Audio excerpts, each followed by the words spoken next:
Now, to help us get through life and get back on track in our marriages and our love lives, we have marriage and family therapist Dr. Viviana Coles and certified sex therapist Emily Day Ayala. Welcome back, ladies. Hi, thanks for having us back. Okay, so we're continuing the conversation today. One of the points we're going to touch on is infidelity and cheating. But let's talk, before we get into that, let's talk about some of the things that sort of lead up to that.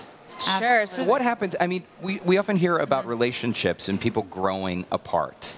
This is a very common thing you hear from your clients. Yeah, right? absolutely. Yeah, I think that, you know, in the beginning stages of a relationship, everything is fun and it's exciting, it's new, you got your rose-colored glasses off, but, you know, that phase is not sustainable over the long period of time. Eventually the glasses come off, and I think we talked about this before, that intensity starts to transition into intimacy, and that's where you really start to get a sense of who your partner is. And you know, if you can withstand that, great, but I think that's where a lot of couples walk away, unfortunately. And you did like when that honeymoon phase ends and reality sets in? So a lot of people like to say that it's that they grow apart, but a lot of times life gets in between them. It's not even a choice. It's not so much that their personal dreams are getting in the way or they're actually moving apart from each other because they're looking in different directions. It's that a lot of things can get in the way in between them. What do you do is, say, for example, work. That's a big thing that can potentially, whether you're dating or married, that gets in the way.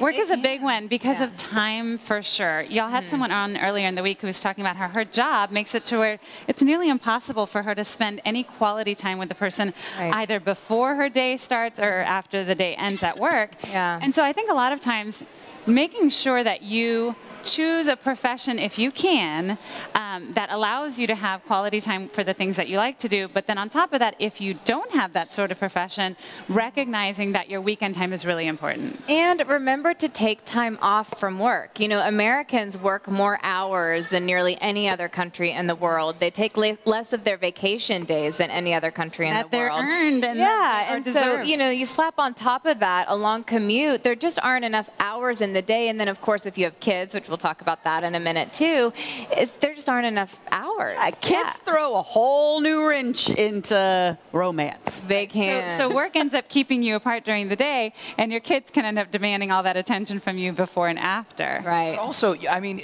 I think it's really important in relationships that you want to be each other's champion and cheerleader. Like, let's say you're trying to climb the corporate ladder. I understand the concept of taking time away from work and focusing on the relationship, but isn't part of a strong relationship also being supportive of your partner's career? I absolutely think so, within balance. You know, I think it gets really difficult when two people are vigorously trying to climb that corporate ladder, because then again, they just really don't have energy left over to give to the relationship. So communicating about that. Yeah, you know, and I think that when we talk about compromise in a relationship, there may be, you know, long stretches of time where one person feels like they're compromising a little bit more to be, you know, there for their partner. As long as in the very long term that balances back out, absolutely, that's what you have to do. We're really squeezed on time, by the way, because of this press conference that took part of our show. But very quickly on cheating, and we can continue this tomorrow, but cheating. If someone cheats in a relationship, does that mean the end?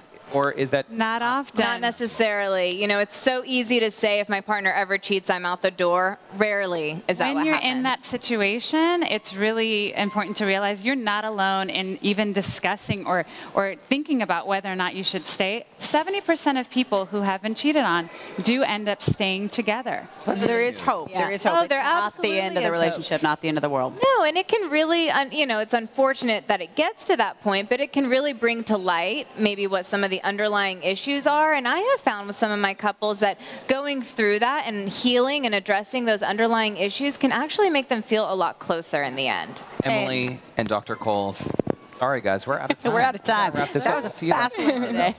Thank you so much, ladies. Now, to connect with Dr. Coles, you want to visit TexasRelationshipTherapy.com. And to reach Emily, you can check out ReviveTherapy.com. You can also check them out on YouTube and Facebook. All right.